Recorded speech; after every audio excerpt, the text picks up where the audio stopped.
Hello my loves and welcome back to my channel. My name is Maria and on this channel we're talking about spirituality, energy work, higher realms, the mysteries of the universe, and spirit guides. Today I wanted to talk to you about flow, the state of flow. In spiritual circles it has become somewhat of an enigma, but also a cliche. Saying, are you in the flow or are you experiencing flow? And yet I find that as I scan the human collective, enough people don't understand what flow is, why they should care, and how to enable that state of their own lives and their own bodies. So I figured we'd do a quick dive today into the topic of flow. So where do I begin? We begin with the fact that the energy of flow is actually the energy of water in your body and in your life. As the energy of water, it is the energy of the divine feminine principle, which is the opposite of the divine masculine principle, or having to push for things, having to work hard for things, having to go out of your way for things. The energy of the feminine is the exhale, in the same way that the energy of the masculine is the inhale, right? There are two ways to hold your breath, if you think about it. After the exhale, and then after the inhale. After the exhale, if you fill up your lungs with air, and then you know, as much as you can, and then you hold. You're holding in the space of +1, positive potentiality. When you exhale and hold here, you're holding in the space of 0, which is the feminine principle, the void, the annulling of something.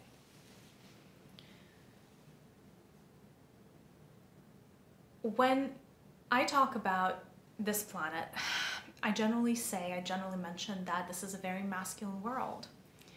Not just because of the patriarchy, but because of how the energies run on planet Earth and within the solar system. There's a lot of masculinity. We as a society are conditioned to be more masculine than feminine. And I'm saying that as a woman. I'm saying that, you know, fully understanding how the energies flow on planet Earth. Arguably, there is not enough flow. There is not enough of the Divine Mother that is coming through to planet Earth these days. And so with the help of this video, as we're diving into the energy of flow, I hope to start shifting that dynamic. I hope to start opening up certain gateways for you in your own life so that the energy of flow could become available to you. Let's first demystify that concept, because I think the concept of flow and being in the flow is so rooted in mystery that I don't fully know how many people get it from the energy perspective, if that makes sense. So before you can experience full flow, it's important to note that you're going to have to achieve the state of internal flow as well as the state of external flow. So let's dive deeper into each of them. The state of internal flow is the state of your internal harmony, of your own body. Physical, energetic, mental, as well as emotional. All of your body, shall we say. And the spiritual, but arguably your spiritual body is already in the state of flow. That is not one of your bodies that is challenged as it relates to the energy of flow. It's the rest of your bodies that may be.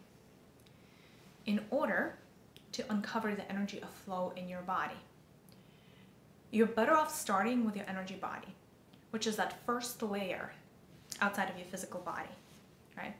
That is where your aura lives, right? That is where your chakras live, if that makes sense. So there are multiple seats of flow within your energetic body.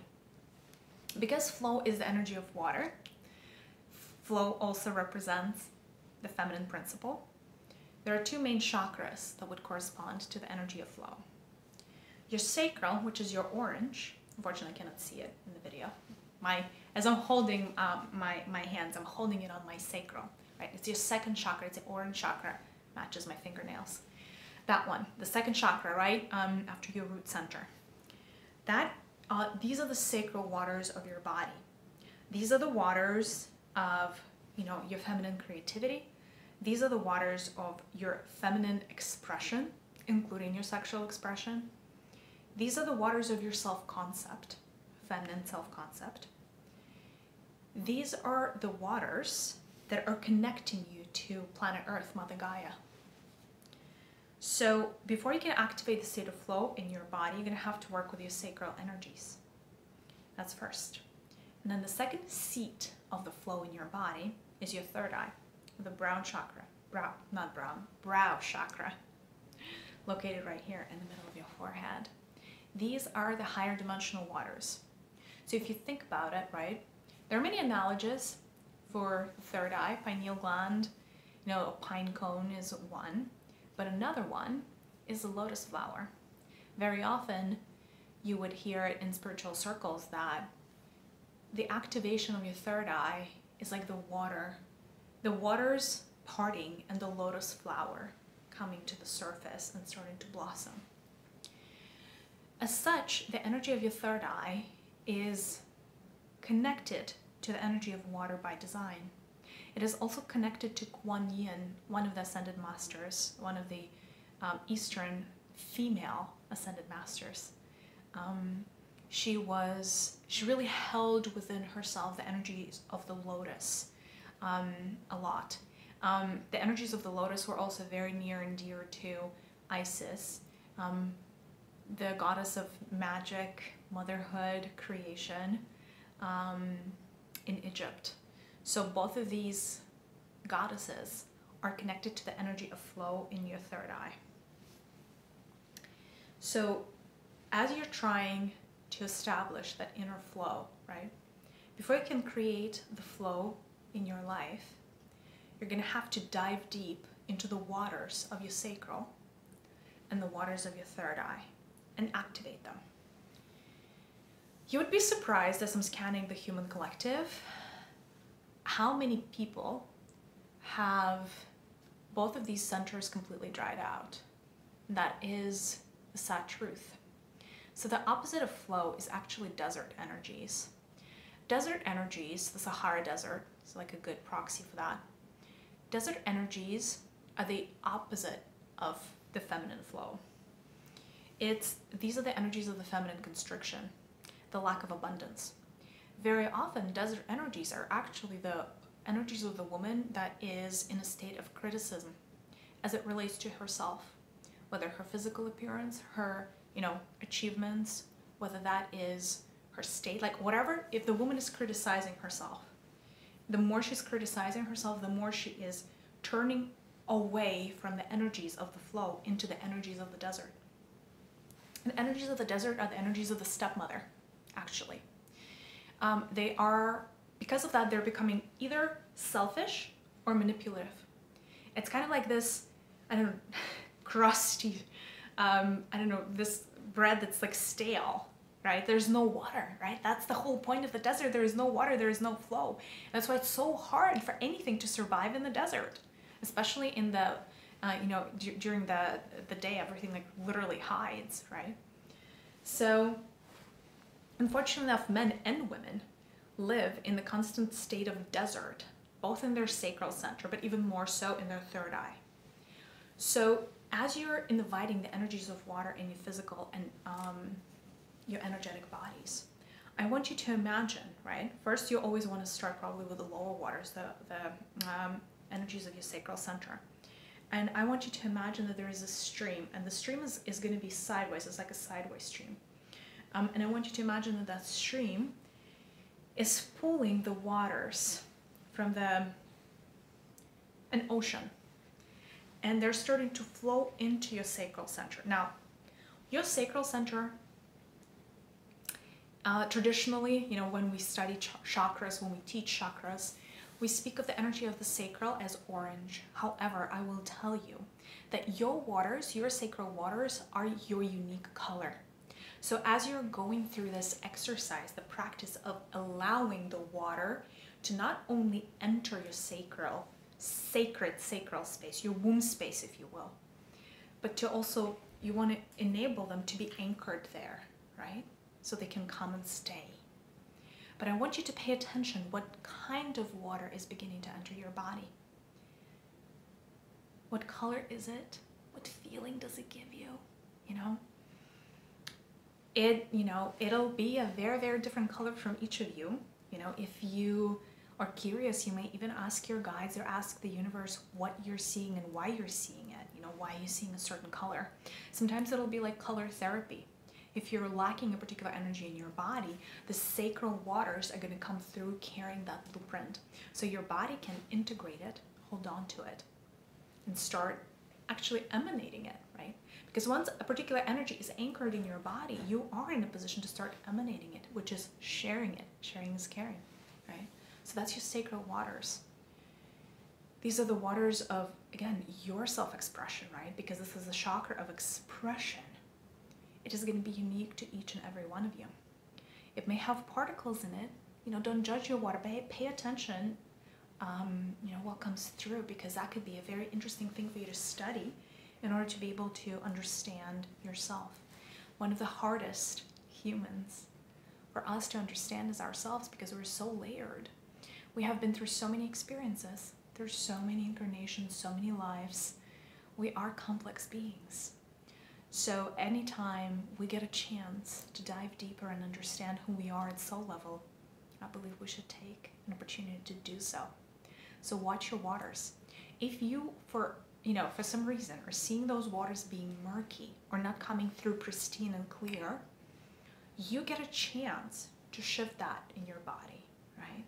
If the waters that are coming through are muddy or dirty, what have you, you can will, or you can, put an intention out there to kind of like gather the dirt and cleanse away the dirt, right? So that the waters of your sacral are as pristine as possible. So that's that. And then you would want to do a similar exercise with the energy of your third eye. So the first thing that you would want to do here is, these energies are cosmic. So they're going to be coming from upstairs down, right? So they're coming from up top. So you would want to imagine there's a waterfall falling essentially on, kind of like through your crown, through right here, at the top of your head, floating down into your third eye area. And you want to pay attention to what kind of waters those are. What color, again? Do they have glimmering, glittery particles? Are they transparent? Are they opaque, right? Because again, your waters are unique waters. You are a unique, perfect being. Yes, you are a perfect snowflake for sure. Make no mistake. Of course your waters are going to be unique because you are unique. You are a projection of source. And as such, you carry within yourself a particular blueprint, a particular angle or particle of source frequency, right? That is unique and special. So here, you want to imagine that your third eye is almost like a bowl. And I want you to imagine that as the waterfall falls into that bowl is starting to fill up with whatever color waters there are, right? And then the last thing you want to imagine is that you have your lotus flower coming up from underwater, blossoming. You definitely want to pay attention to what color of the lotus flower it is. Because very often this would be a representation actually of your energy. There are many kinds of lotus colors that could come through. While I don't necessarily have the time to go into every single color, I'll tell you, if your lotus is pink, that means that you're here to represent higher cosmic love, that you're here to represent higher cosmic compassion. If your lotus is blue, then you're here to express your truth, speak your truth, and live your truth. For you, it's actually very important to not be in any kind of inauthenticity. If your lotus is white, you're here to purify energies. You are here to work very often on the crystalline grid of this planet. You most likely have a mission here that is above and beyond just your own life the way you know it. If your lotus is violet, it is all about cosmic intuition. It is all about psychic abilities. It is all about looking within, right? And being able to see things beyond the veil and perceive with more than just your five senses. That is the purple lotus. It's all about magic as well.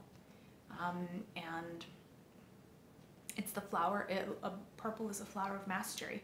So if you have a purple lotus, ask yourself, what am I here to master? If your lotus is red, you're either here on, essentially you're meant to live a very active life. You're meant to show up, be courageous. You're meant to be the breadwinner, most likely in the family. Sometimes it also can refer to having a shamanic gift. The red lotus means the energy of fire is very strong in your body. So it's really good for activists, any kind of revolutionaries, any kind of innovation, that kind of spark, that fiery spark that, you know, can completely shift societies. That is you.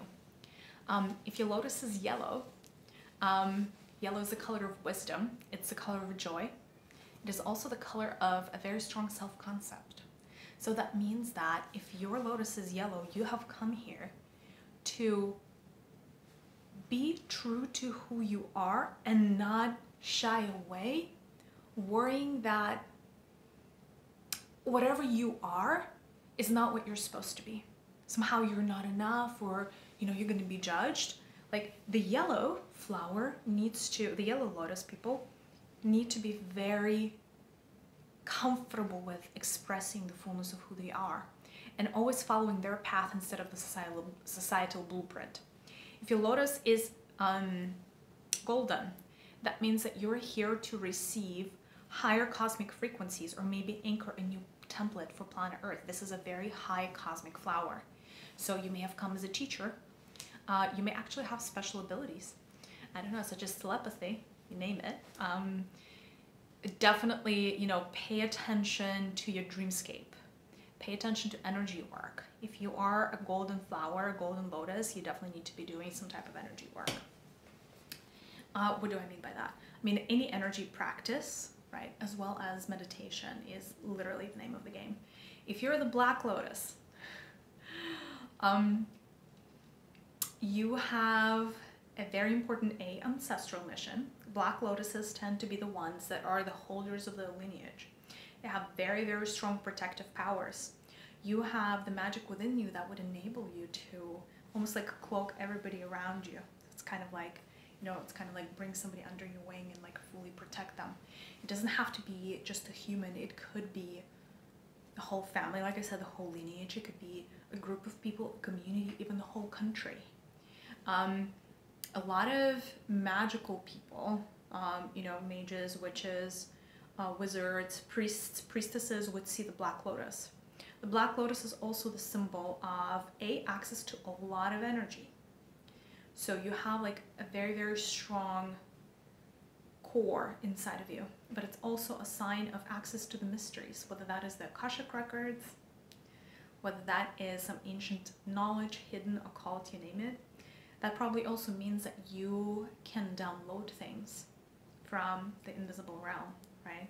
You could probably get some very, very high level guidance. So I think I mentioned most of the colors. If you're the green lotus, it's also the heart energies.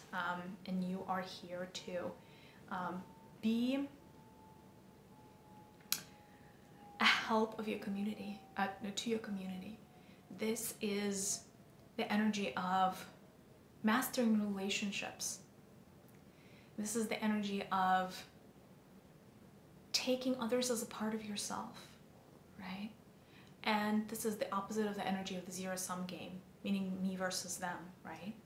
This is that precursor to unity, right? So definitely pay attention to your relationships and know, right, that you are actually either you have a gift of empathy or you have a gift to transcend some of humanity's wounds of the heart, which is actually really, really important. It's beautiful. Green lotus is one of my favorites. All right. So that was as it relates to your internal flow. Let's talk about external flow. The external flow is when the universe is conspiring for you to get what you want. But that implies that you are riding the wave of the ebbs and the flows, of the natural rhythm, of the waters of the universe. The universe has many energies within it. It has the energies of fire, air, water, earth, ether. That is if we're being extremely, extremely simplistic. So the energy of the flow, again, is the energy of cosmic water.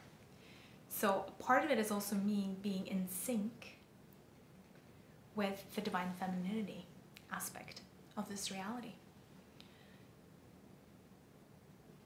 One way that I know of getting into the cosmic flow, right? Once you have taken care of your internal body, then you would want to imagine that you're floating in a river, right? Again, it's a meditative state. It's connecting with the energies of cosmic water. You want to imagine that you're floating in a river, and the river is taking you quite effortlessly to where you want to go, to where you need to be, right?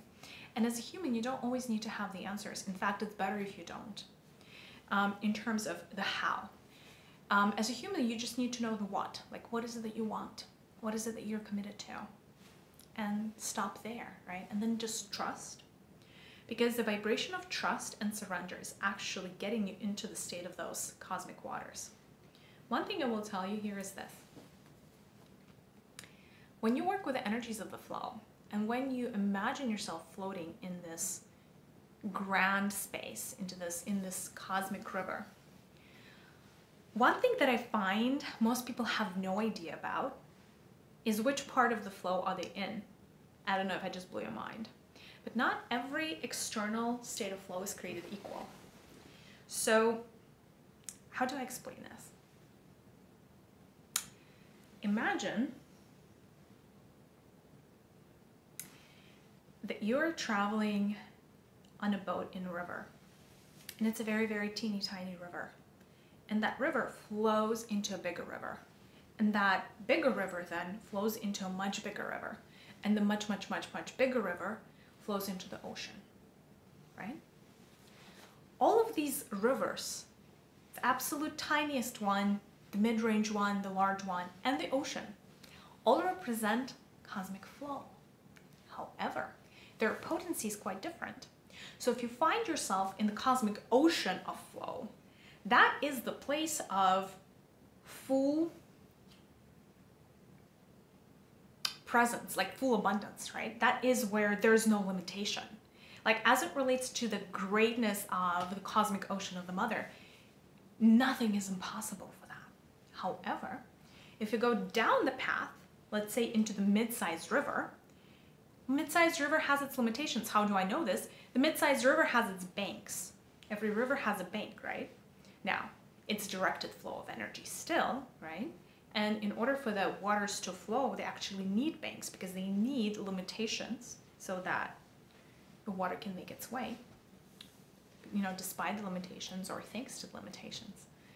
But now if you're moving down, towards the very baby river, it may still be the same water, right? The water element is still the same. But the potency, the ability, the might of this river is considerably smaller than even the mid-sized river, the bigger river, or the ocean. So the biggest fallacy that I find with the state of flow in humanity is that when humans get into all kinds of meditations around the state of flow, they automatically assume that the state of flow is created equal. Somehow they automatically assume that they're getting into that ocean, whereas in fact, most of them end up in one of the rivers. That is why a lot of people, even if they're focused on positive thinking or focused on, reading the books about the law of attraction, they don't experience massive shifts in their life. They either experience very gradual changes, one after one after one after one, and it kind of feels painfully slow, growth, but like hair growing and not like, a rocket flying into space. Very often, if you're experiencing very slow progress, you're in the wrong kind of river, and you're definitely not in the ocean, right? So you can be doing everything right by the book, but how do I put it? It's almost like you will always be in the neighboring waters unless you are able to rise above and go into the waters of cosmic proportion. So what do I recommend here? In a meditative state, I want you to imagine like you're floating in the river, because 99% of you would be floating in the river, not the ocean. And then I want you to imagine that a big force is lifting the boat that you're in, rising it up into the sky, and then carrying you gently away from the river into the ocean that the river is flowing into, and softly and gently depositing you into that ocean, right? And now you're starting to be carried by the ocean towards your dreams, towards the island or whatever else that your heart desires, right? And that is how you optimize the state of flow, the external flow for your body and your life, right? You always want to make sure that you are exposing yourself to the most potent energies that you can get your hands on. As far as the state of flow is concerned, it's not the brook, it's not the baby waterfall, it is the mightiest ocean, right? So go to the source instead of going to some type of middleman right here. I hope this was helpful to you guys. Let me know in the comments if you found this interesting, if you already practice being in the flow, if you have become familiar with the energies of your own water, and in general, if you do any of the practices from this video, I would love to hear your thoughts. I am sending you so much love. I'm giving you all a big virtual hug, and I'll see you in the next one.